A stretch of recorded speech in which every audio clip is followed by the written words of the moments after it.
Garden of Eden. Figure out where all four rivers are, then you've got the location. Come along on an epic journey around the world and across time with Christian Amanpour. Oh my gosh.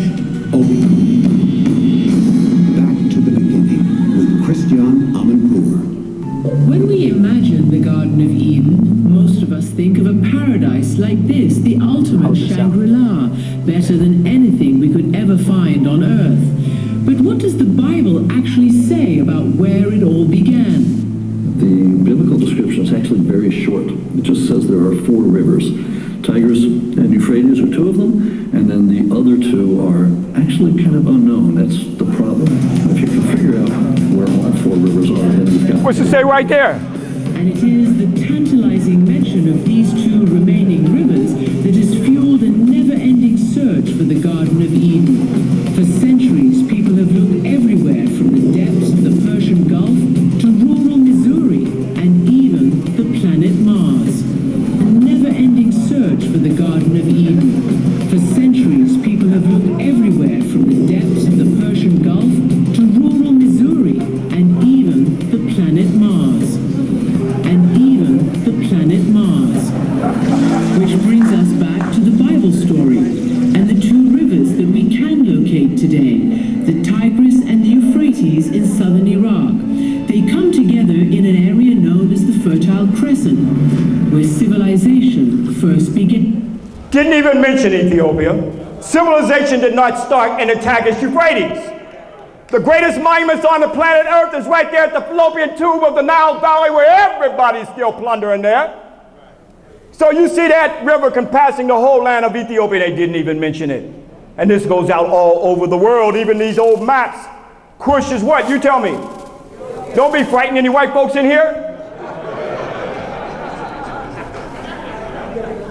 Cush is where? So you see that lake and the river compassing the whole land of Ethiopia. Is that right? White folks going to send you a new Bible express from heaven. They said Negroes need a new Bible. The name of the second river is Gihon, is the one that winds through the land of what? Cush. Footnote at the bottom. The land of Cush here in 10 and 8 in Ethiopia and elsewhere. But the region of the east is not Ethiopia. Okay, is elsewhere. But the region of the Kissites, east of Mesopotamia. What's it saying? It's not Ethiopia. So this is their whole maps right here showing you Cush and Ethiopia. But let's go up out of Africa. East of Mesopotamia, get a closer view. They're taking you east of Mesopotamia to the land of the Ashkenazi European Jews from the Caucasus Mountains. Don't get mad at me. See, I'm creating mental, psychological warfare for critical analytical analysis. Because we've been taught to hate Africa. So all these ideas are coming up out of Africa. We see that beginning coming up out of Tisaset waterfalls in Bahadar, Ethiopia. And if there's a creation story, we see the Mosaic account. Everything is starting right there. In fact, Ethiopia yields the oldest human fossils, and CNN showed this one day. As though somebody gave a call and said, don't show that again. And what they showed, a fossilized skull of 2 adults and 1 child discovered in the far region of eastern Ethiopia, have been dated at 160,000 years, making them the oldest known fossils of modern humans or Homo sapiens. And they reconstructed this. Here they found a whole family. And they said, this is the first man. They reconstructed it, and this is adulthood. Looks like the brother that lives next door to me. Early Homo sapien, not hominid, but Homo sapien sapien. That means he's 154,000 years older than the biblical Adam of 6,000 years. And people still talk about Adam and Eve. Now trying to make Adam and Steve. Eve and Liz. But again, adulthood meaning the elder in the far language of Ethiopia. But now we go to the Bible where they taught us white idolatry. Then it says, and the God said, let us make man in our image, in our likeness. Us. Now, like I said, I've been questioning this us.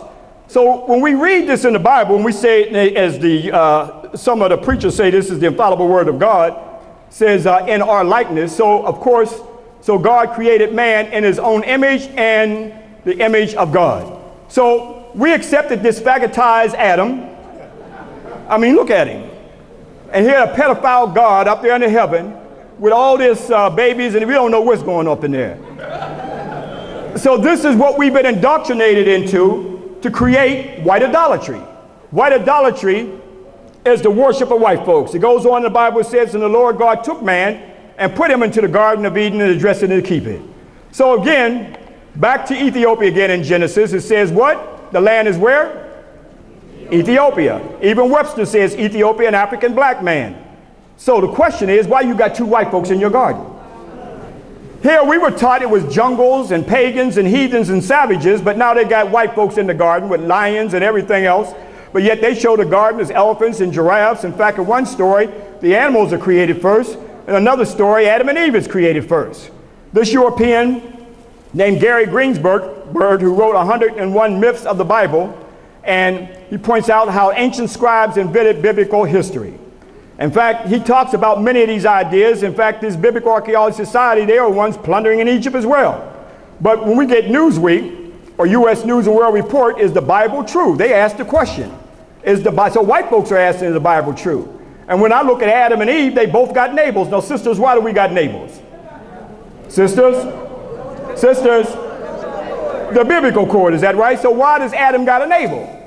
He should have a scar on his side, is that right? Now here Eve is giving him the Viagra apple because he don't know what to do. And look at her, she's masturbating. Now don't get mad at me. See, we've been taught to worship this, all right? And this is what we're told, this is what started the original sin. So Eve became the mother of the original sin because of sexual intercourse. They got the anatomy of the body, now they're not supposed to use it. And then when they use it, then that's the original sin. And then we are told that all the evils of the world are coming from this woman, and all the women on the planet represent her. And her menstrual cycle is to remind her of that. A sick misogynist wrote that. When we go and look at this in our Sistine Chapel, and here we see in the Hebrew word, the snake goddess is called Heifer. That's what she's called. Sisters know her well because when you invited your girlfriend over to the house and she took your man, what did you call her?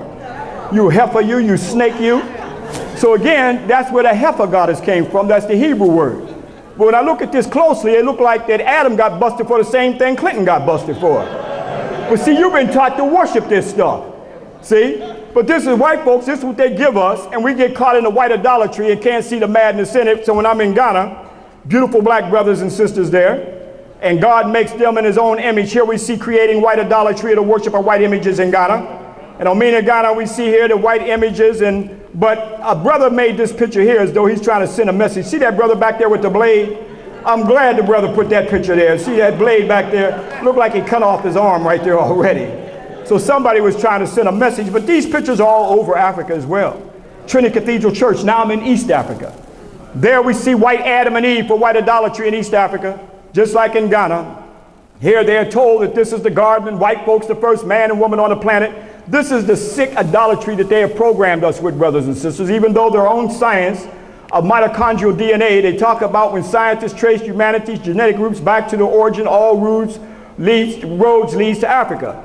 Following the path of the Y chromosomes and the mitochondrial DNA back to a common source ends in a male and female ancestors referred to as Adam and Eve. Now, as I said, this was the Great Lakes region known as the Tenederland, the beginning. But look at the names they put on it, Adam and Eve. That has nothing to do with the creation story, but they're right in terms of our ancestors having a goddess concept. So even their mitochondrial DNA validates the African spiritual system as a god and a goddess. Everything coming from the woman. Again, we see it at fallopian tube in the beginning, but long before some Adam, as I said, adulthood's 154,000 years older than the mythical biblical Adam that they created as 6,000 years.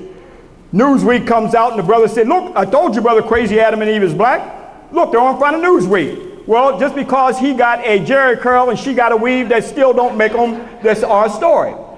Again, it's a corruption of the African spiritual story of the Nile Valley. We can validate it on the temples and the books in stone. There we see the goddess Sheshat on the temple of Remesu, a temple of 1,000,000 years, 1298 to 1232 BCE. There we see the goddess Sheshat from the tree of divine wisdom and knowledge of Ma'at, giving the fruit of life for the Nesu, or the king, to rule the throne. They literally copied these stories from the temples and made up these stories. When the patriarchs came into Africa from the north, here they destroyed the spiritual system of the goddess.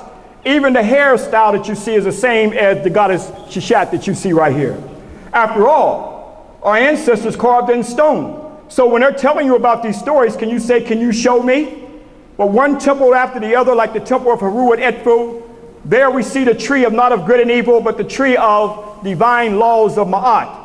of truth, justice, and knowledge and wisdom.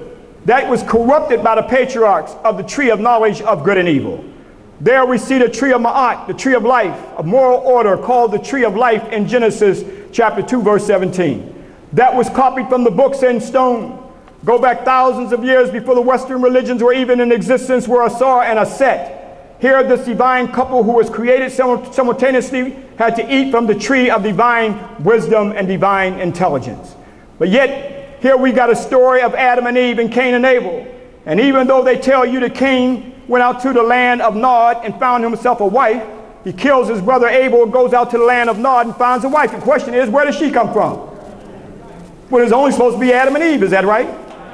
And then the white racist, white supremacist theologians will tell you, well, that was the sub-Negroid race. So we've got to go back and understand an African historical timeline. We have lost the chronology of time, brothers and sisters. Most of our time has been circumscribed within a 2,000-year time period in a 2,000-year diameter. When we understand the African time long before this Adam and Eve and Cain and Abel, we can see that time period would be during the time of the archaic period of Norma. That means there was an African kingdom 3,200 years BCE of the first dynasty. In fact, that's validated with Seti I of the 19th dynasty in the world's first holy city called Aptu. There was no Jerusalem yet. There was no Mecca yet. During the time of the 19th dynasty when Seti I was honoring this sacred place, and this is the first time we see a timeline. There's not a nation on the planet Earth can show you a timeline of the hall of the ancestors. There we can see the hall of the ancestors. Right here where we see Seti I is showing his son Ramesu, his ancestors and these Shanus. There are 76 of them, covering a 2,000-year time period of 2,000 years BCE. To give you a sketch, first starting with Norma and then ending with Pepi, that's 1,000 years. And then from Norma down to Seti I, who's the last one to carve on there, there's over 2,000 years, and from Norma to us is over 5,200 years. There's not a nation on the planet Earth can show you a wall like that. The Asians can't show it to you, the Europeans can't show it to you. Of these Shinus of Norma, an African has started hydraulic engineering. This African right here, over 5,000 years ago.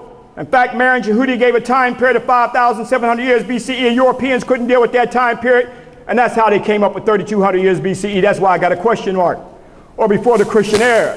So when you look and see what our babies are getting today in school of the Bible timeline, look how they're now incorporating this biblical mythology, like Adam of 3941, okay, or 3,900 years BCE, is placed in the garden, and then Adam dies at the age of 930, but yet going back to Norma, we can see that this African right here builds a capital right there in Menefer. Here, the world's first nation state, long before the United States is a nation state, 89 years after the biblical Adam's death. But yet, we're not having this type of critical analytical analysis because they see now the Bible has no validity to historical fact, but Kemet does. So again, they're giving our babies this. And still people are talking about where everything started with the Sumerians, and the first writing starting with the Sumerians. Now they've validated that the earliest writing goes back to the Old Kingdom.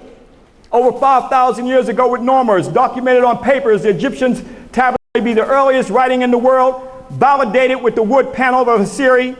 Here we see it during the time of reign of Zoser, 2,600 years BCE. These are the scribes. Clearly you see that brother's a brother with that afro. Here we see with the golden ratio, peace be upon that warrior scholar Qadr Abdul Muhammad, as he said, now it's dyed and fried and laid to the side. But again, these were the African scribes, and Sumer-Ket. Here, the first dynasty, 2890 BCE. This African right here set up a kingdom in Sumeria. That's how Sumer gets its name, from an African named Sumer who brought that civilization into the Sumeria. Even though the Sumerians, yes, is a black culture going back to the Natufians and going back to the Elamites, but still it came up out of the Nile Valley. After all, they called themselves the Blackheads. There in the Sumerians, and you see the recumbent lion, but the question is, where is the culture of the Sumerians coming from? That culture is coming from the greatest colossal on the planet Earth, Ra, Haru, Akhet, Haru, and the horizon, the oldest colossal on the planet Earth. Here, 265 feet and over 65 feet long, high. Again, the greatest colossal on the planet Earth, and some of these Negroes, scholars got a love affair with Napoleon, said Napoleon didn't blow off his nose. I mean, Baron Bibian Dinan, as Dr. Ben documented, validated that Napoleon was the one that did it. But again, that civilization is coming from the Nile Valley. It's even U.S. News and World Report says the Nile Valley chronicled more than 5,000 years of human history. Here are the artifacts of civilization's infancy, the beginning of agriculture, metallurgy, monotheism, one God, an empire, as well as critical episodes in the evolution of what? Judaism, Christianity, and Islam. That's U.S. News and World Report. These maps validate that these early scribes knew that this was all the black man's land. Even though they made up the sons of Ham was Cush, Mizraim, Punt, and Canaan. Cush we know is Ethiopia, Mizraim's Egypt, Canaan's right here, Punt is Somalia. All this was part of the black man's land. Now Cush has a son named Nimrod.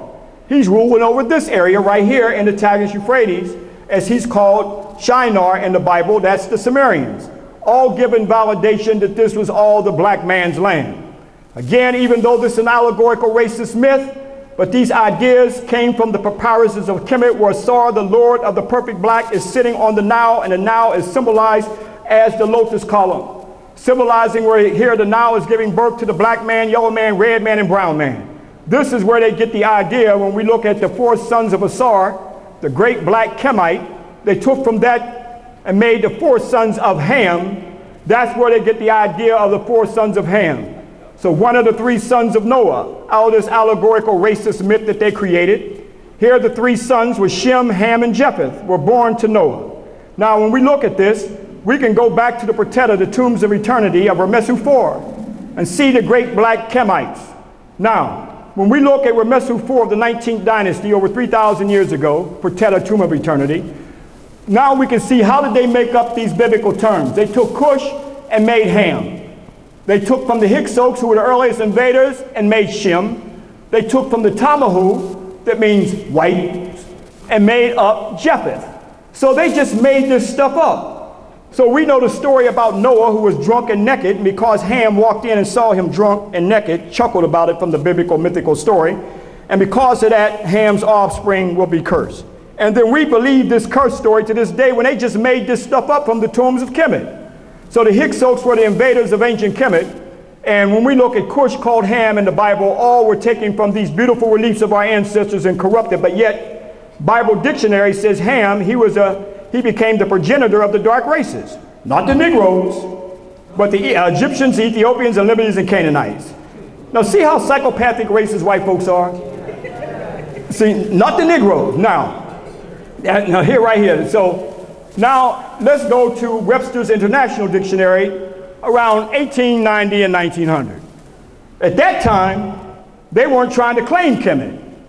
And even though I don't like the word, we shouldn't be using the word, but what word were they using then? At that time, they were using nigger. A member of any very dark-skinned race, as an East Indian, a Filipino, and an Egyptian, they looked at as a nigger. And we shouldn't use the word if we're trying to resurrect our people from the slave plantation. If we want to be a free people, we cannot call the names that the slave master called us and then we call each other that. But again, I'm only showing the psychopathic racism, as Bobby Wright talks about, based off of the International Dictionary. So when they came in, here we see Kesekemwe, here 2,700 years BCE, a cemetery, they came in and smashed out the faces because of the phenotype being African. This African right here is named Zoser Netekhete, the 3rd dynasty, 2,600 years BCE. These are the Africans that our children should be getting in a classroom, not Western civilization. He commissioned a multi-genius named Imhotep, that means he who walks in peace, a physician 2,000 years before Hippocrates. This African, an architect, first astrophysicist. There we see 2,600 years BCE, where this massive wall, we're talking about almost 5,000 years ago. It looks like it was built yesterday. This is not a used to be. They're taking brothers and sisters back to see an eyewitness account of Zoser's complex. Is the oldest organized technological project of stone of any civilization on earth. Imagine if our children got this from day one. And coming back here where Imhotep built one mastaba on top of another, symbolically for Zoser to climb the staircase to heaven long before there was some Jacob's ladder. They're coming back for the field research to educate, to liberate, and now white folks know this. And now these European, Ashkenazi European Jews are coming out saying that that architecture, a museum of Jewish heritage. This has nothing to do with any Jews. There were no Jews there in Egypt during the time when Imhotep built the world's first stone building. This is an African Kemetic heritage. That's the importance. If we just don't say nothing about it, now we'll see that everybody else is now claiming Kemet, and some even trying to say even spacemen built it instead of black men. 7 million tons of masonry, 2,300,000 stones put in exact position. If you take all these stones and line them up, it'd be from California to New York and halfway across the country again. 481 feet in height, brothers and sisters. I call it the Holy Pyramid of Akekufu of the 4th dynasty, 2500 years BCE. Yes, it's a holy structure of our ancestors. It's holy because it's the greatest structure right here built after the step pyramid, where they got away from the step pyramid and building a perfect equilateral plane pyramid. So the question is, what makes the Wailing Wall more sacred than the greatest structures built on the planet Earth? So if they can call that holy and go before walls and stick prayers in it, because that's connecting them to Solomon. Solomon's only 900 years BC. We're talking about these structures over 4,000 and 5,000 years ago. So when all the presidents like Obama go back there, where the Jews say, go back there and honor the ancestors of the Jews, even though they're Ashkenazim, but still, why can't we come back? That's why I get brothers and sisters and line up and there touch the Holy Pyramid of Akekufu, here over 4,000 years ago, to honor our ancestors. They're going back thousands of years. After all, as I said, Obama can come back here before stones and so forth. So again, brothers and sisters, this is not mystical places, but real places, where we can see an eyewitness account where these ideas, where everybody's coming here claiming it, but the very people who built it and the colossals and statues are there to validate what our ancestors did for thousands of years. And originally it did not have that rugged look. It was all white limestone, that hole that you see there. Mahmud, an Arab, came and plundered into the pyramid, trying to find treasures during that time. But when the sun hit the original white limestone that was originally on the outside that the Arabs tore off, razors went out in all directions. We can only imagine what it was like in his day. Again, we can go and see that today in Egypt, children will sit right there in a classroom and they can see the pyramids outside their door. And they'll tell them that the pyramids are Jahiliyyah. Jahiliyyah means no knowledge existed until the Prophet Muhammad. Wait a minute. That structure is right there, here talking about over 4,000 years ago. But yet, all the sciences that it took to build that geometrical science, geodesics, building the pyramids right in the center of the earth, but yet they're told no science existed.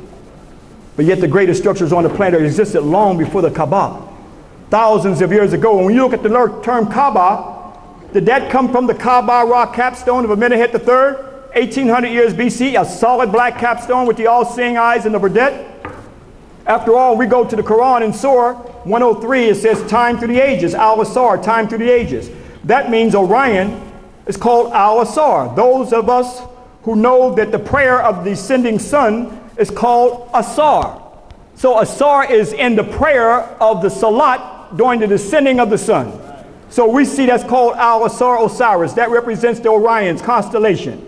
So Orion represents Asar through the ages. That's the Zep Tepi, the first time that I talked about. This is the ancient African spiritual system. And in the Cairo Museum, that's validated. Right there, seeing Orion represented as Asar, and that capstone because the spirit of the king was to go back to Orion.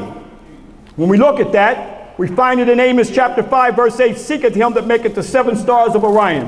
1, 2, 3, 4, 5, 6, 7. That's Asar. So again, it's Asar who looked down on the earth. Here he built his kingdom on earth as it is in heaven. So the pyramids of Khufu, Khafra, and Menkaure corresponded to the 3 stars in Orion's belt of Al-Natek, Al-Nalam, and Menteka. This is the ancient spiritual system that's still in our ancestral genetic memory bank. Orion represented Asar who built his kingdom on earth as it is in heaven. But yet it ends up in Luke. As I said in the beginning, where they copied the papyruses.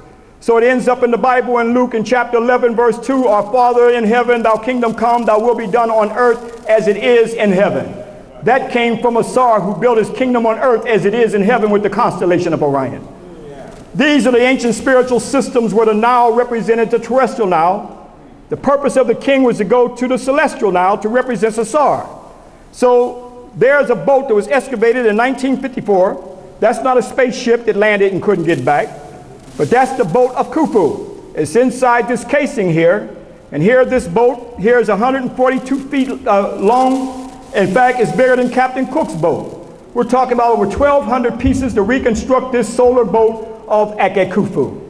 And this boat represented, listen to me now, Eke Khufu to take his journey from the terrestrial Nile to the celestial Nile during the time of something called the New Ankh. The New Ankh is the flooding of the Nile. And during the time of the flooding of the Nile, he would go back to the spiritual father of the Zep Tepi, to his father Asar. That only took place during the time of the New Ankh.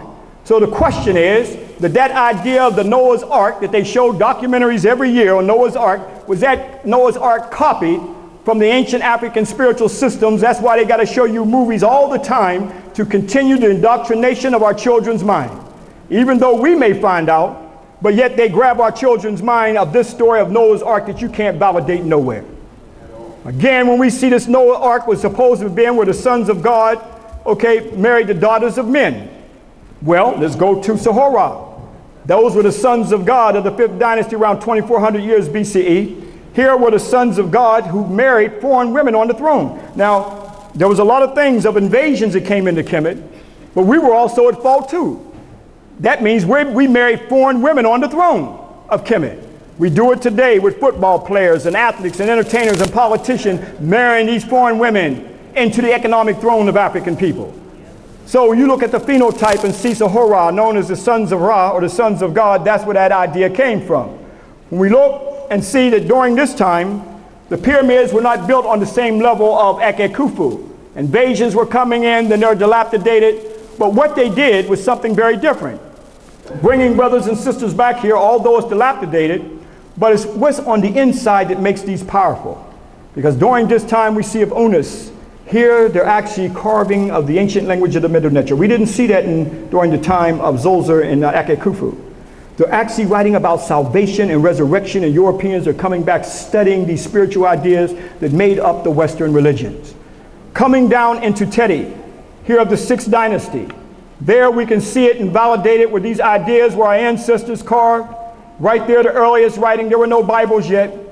There were no religions that existed that we see in the Western world yet. During the time when Teti was writing right here of the 6th dynasty, 2300 years BC, inscribing spiritual ideas of salvation and resurrection into the spiritual life, into heaven. The idea of going to heaven came from our ancestors' spiritual ideas where others plagiarized. But what's deep about this, I'm showing our group, notice how it's carved down inside. But the way he made that is that when you look at it, it raises up off the relief in a 3-dimensional form. That would be like the Bible, that when you look at it, the words would start to raise up off the page. But look at it closely and you can see, but maybe you can even see it in this. It looks like a bubble now, doesn't it? But being right in front of it will blow your mind. And we're talking about over 4,000 years ago. 4,000 years ago. There we leave that area and we come down into heaven of Mastaba Meruka, and coming also down in Ptahhotep of the 5th dynasty. This is important because here we see something of Ptahhotep in his protected tomb of eternity. He's writing 27 instructions. Ptahhotep is the oldest textbooks in the world, and he says what? The teachings of Ptahhotep. Whatsoever a man sowed, that he shall also reap. 2400 years BC. Have you heard that before? Yes, you've heard it before. In Galatians chapter 6, verse 7, for whatever a man sows, that he will also reap. Was that not copied from Ptahhotep over 4,000 years ago? There we see the idea of circumcision, rites of initiation into manhood. Ankh-Mahor, 2300 years BCE, carved in stone long before the idea of Genesis, and ye shall circumcise the foreskin, the flesh of your foreskin. That's the idea that we get in the Hebrew faith of Abraham. But long before Abraham and circumcision, we see it's on Ankh-Mahor, carved in stone thousands of years ago. And yet time comes out and says, was Abraham a myth? He was a father of Judaism, the man who was willing to kill his son Isaac just because God told him to. But years searching have convinced all but most conservative experts that Abraham and the rest of the patriarchs were inventions of the Bible's authors, meaning that these ideas were copied, even to the point when you see green is Abraham, is that right? Well, up here it says green, no direct archaeological evidence. Right here we see that Isaac, green, no direct archaeological evidence. Jacob, green, no direct archaeological evidence. Joseph, green, no direct archaeological evidence. Moses, green, no direct archaeological evidence. Ramesu, that they call Ramsey, red, archaeological evidence. Back to the African timeline, Abraham starting around the Middle Kingdom, if we give the biblical account to this. But yet that scroll, they need to open it up. And you'd open it up and you'd have Norma. Around 3,200 years BC of the first dynasty, you would also have Zoser-Neter-Ket that I deal with. Long before Abraham and all these other patriarchs, you would also see Imhotep during the third dynastic period, and many others like Akhenkhufu that I just talked about 2,500 years BCE, as well as Mentuhotep of the Middle Kingdom 4,000 years ago or 2,000 BCE. No Abraham yet during the time of Amun.